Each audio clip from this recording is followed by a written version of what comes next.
was given the topic social media marketing. And a week ago, when our presentations were due and John kindly granted us an extension on late presentations, I really struggled with what to do.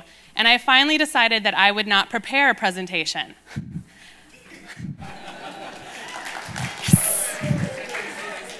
Yeah. So instead what I did was last night I walked around the party and I asked people, what questions do you have left about social media and social media marketing? I have a number of questions here in my notebook that I'm going to go through. First, I am going to admit two things. Everybody backstage has now heard my most embarrassing moment. You can ask them later. I'm not going to tell you. And two, they took away my BlackBerry, so I can't Twitter this. If you guys are going to Twitter, I would love things like, oh my God, Leah Jones's presentation changed my life. She's so fantastic, I can't believe she's single. It's also funny, you can laugh. So, I'm just going to go through some of the questions I got last night. If you have additional questions, I can kind of see you. I'll take questions. The first question I got last night was, how do you get people who are afraid to write to find their voice? This question was asked at a company that is working on getting a blog going. And how do you take people that are afraid to blog or afraid to write, and how do you give them permission to find their voice? The first thing I want to say goes against what you kept hearing yesterday, which is go home and start your blog. Blogging isn't always the right tool. So it's okay not to blog. I promise, it's okay. If somebody is really that afraid to write, then don't make them write. But if you're going to support a new writer, things that you can do are set clear boundaries. Let them know that they have time to find their voice. If you read my blog, I've been blogging for 5 years. I started when I was working abroad in London. I was living with 300 international students, and my mom read my blog, and I was very nervous. So the blog from Leah Jones 5 years ago sounds like a total stranger to me.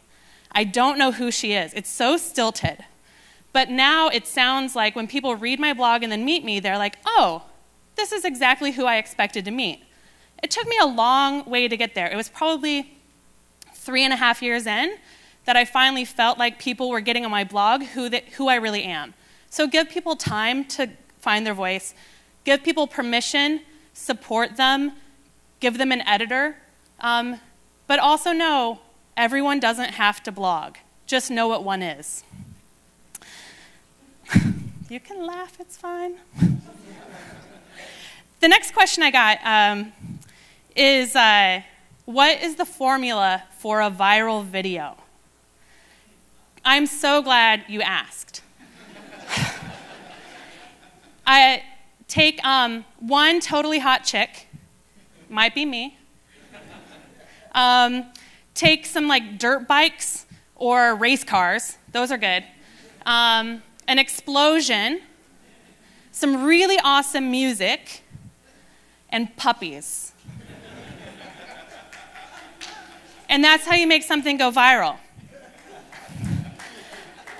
In all seriousness, viral is an outcome, not a strategy. Everybody say that with me. Viral is an outcome, not a strategy. If somebody asks you, if you ask somebody to make you a viral video, you're asking them for something they can't give you. If somebody tries to sell you viral marketing, they're trying to sell you snake oil. So you can do things that might help something go viral, like create good content. But you can't make something go viral. So if you leave here today and knowing that you can't make a viral video, you can make a great video that might go viral, then that is, I will be so excited. Let's see. I got a lot of questions about Twitter. I got a Twitter WTF. I got a, is there a business case for Twitter for a large company? And how do you choose, will it ever end? Which you might be feeling that way. If you used Twitter, clap once.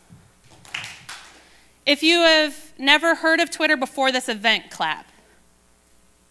So we had a couple people. People that know me know I'm somewhat active on Twitter. Somewhat. I happen to love it. We have seen a lot of companies are starting to use Twitter for business. Dell Computers has had one of the biggest turnarounds in how they use social media. About 5 years ago, Jeff Jarvis, who's the blogger behind Buzz Machine, blogged about something called Dell Hell. It's been widely covered. You hear about it almost every new media summit, and I'm embarrassed to bring it up because I'd like that case study to be retired. But Dell Hell taught Dell a very important lesson, which was that they needed to look at how they did business again. And they have started really paying attention to what people are saying online and finding new avenues to connect with their consumers and their customers. So Dell has a team of about 40 people led by a guy on Twitter. His name is Richard at Dell. And they are doing customer service over Twitter. They are connecting with their consumers over Twitter. They're constantly scanning to see, are people talking about us and how can I help you? That has been an excellent way to see that Twitter can be used for customer service. We've also seen companies like Zappos. I know that Zappos was mentioned a couple times yesterday. Zappos has about 400 employees identified on Twitter as Zappos employees who are building relationships with real people. There's something very valuable about knowing and connecting with a real person at a company. I think that there's something valuable. There are probably 50 Edelman employees around the world on Twitter. For us, it functions as internal communications. It functions as a global water cooler. I have personal relationships now with colleagues around the world that I wouldn't have if it wasn't for Twitter. So it can be a way to, I think you heard in the last presentation, with some eyes, first it can be a tool to see how do we fit into the lives of our customers. You can search for your brand name and see, are people talking about me, and how do I fit in their day-to-day life? I think there's a lot of powerful information in that, how do they mention me in passing? There is doing customer service over Twitter, where you're looking to see what are the moments where people are asking for help and getting out there ahead of a phone call, ahead of an email, ahead of an angry blog post, and offering customer service. And then there's also building relationships, person-to-person relationships that might have nothing to do with the company, but that little bit of phatic communication, which is a fancy word for, hey, what's up? That little bit of communication all the time, then I know that when I actually have a problem or need help from your company, I've got somebody I can turn to. So those are some of the ways that I think that Twitter is really powerful. It has its ups and downs, but right now there's still a critical mass there. But it's still early adopters. Other companies on Twitter, Comcast is on Twitter, Comcast Cares, it's a guy named Frank. Dell and Zappos are probably the three most high-profile companies using it. But there are lots of companies, there are lots of newspapers, there are lots of journalists. There's a lot of things going on there. I had a question that I'll admit I don't have a great answer to. Is the high school teacher here today? Is he here? Okay, I don't have to answer his question. And he doesn't have to know that I didn't know the answer.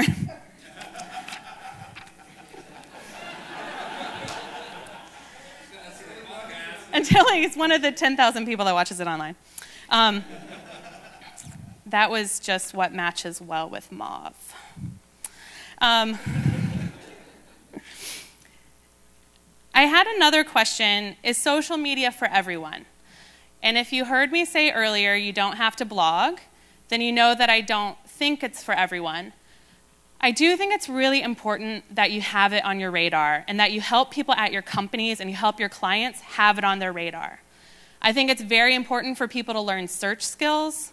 I think it's very important that people learn to go beyond Google, that they learn how to use specific search tools like Summaries for Twitter, blog polls for blogs, Board Reader for forums.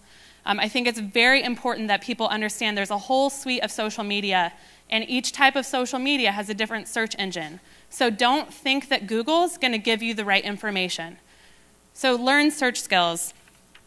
Another thing that I think everyone should learn is how to use RSS, because RSS is what brings the web to you wherever you are.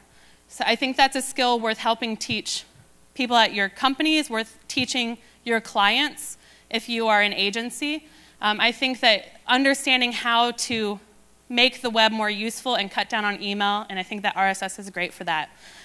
Specifically, the question was, what do you do when you're in a regulated environment?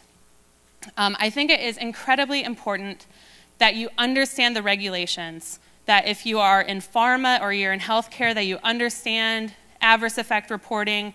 If you are in finances, that you understand financial regulations.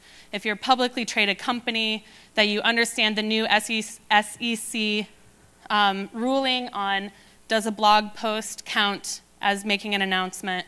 I think that those are things, if you're in a highly regulated environment, I would suggest working with somebody that understands both social media and the regulations. But I would also warn you, don't let your lawyers make your marketing decisions for you. You can applaud that too. I see little hands up there.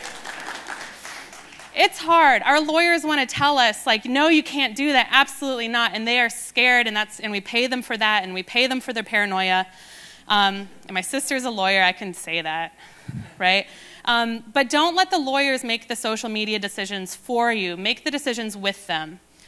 And another kind of a tangent off of that is that another question I had is, what's the first mistake people make when they're doing social media at a company with an existing business model?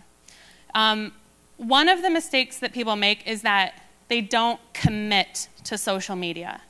They don't commit to the community. They say, hey, we're going to blog because blogs are awesome. They told us at the summit we all have to go home and start a blog. And by home, I mean your office. And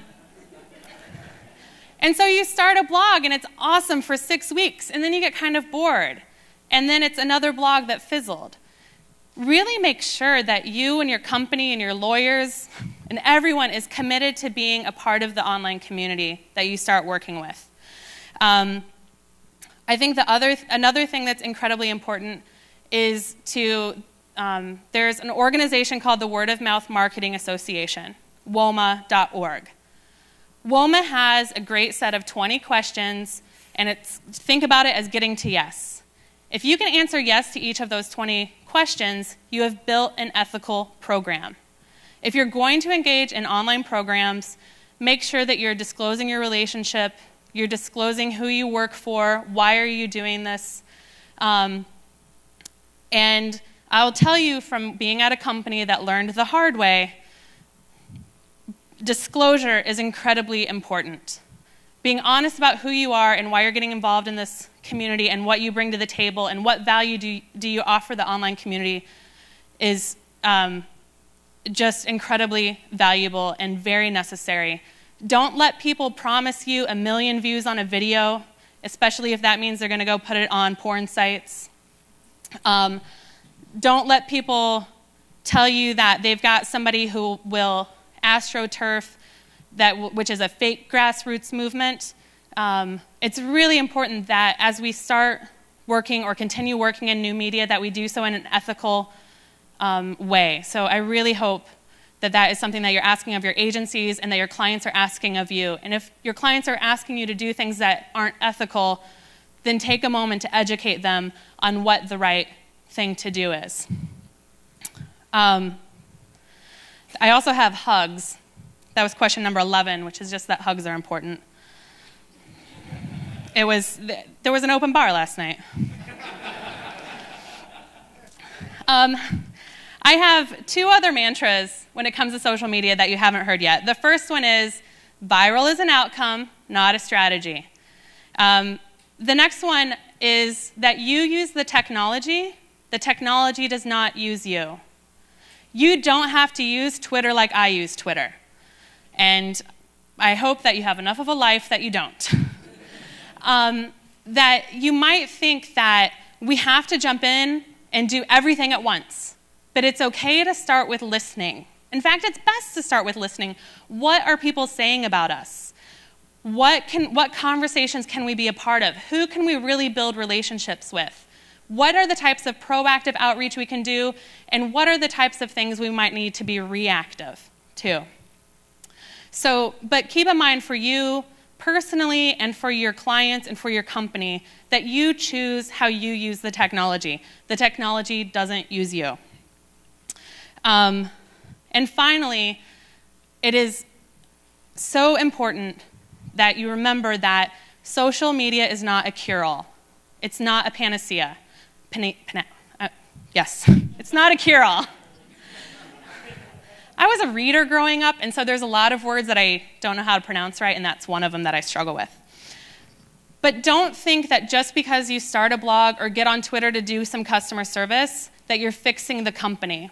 One of the things you might find by being involved in online communities, and this is one of the things I love about social media and conversations that live online, is that they tell us so much about our company's DNA, and they tell us about the problems we're having, and they give us potential fixes. We used to talk to our neighbor over a picket fence, and that used to be where we give all of our recommendations, and we would talk about companies and talk about brands. But now that picket fence is digital and searchable.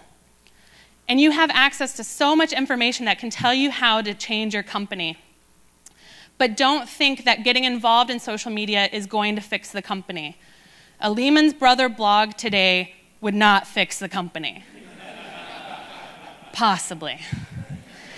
So really be willing, if you're going to commit to being a part of an online community and being a part of this online conversation, and commit to then also taking the feedback back to the company and saying, what can we do to change?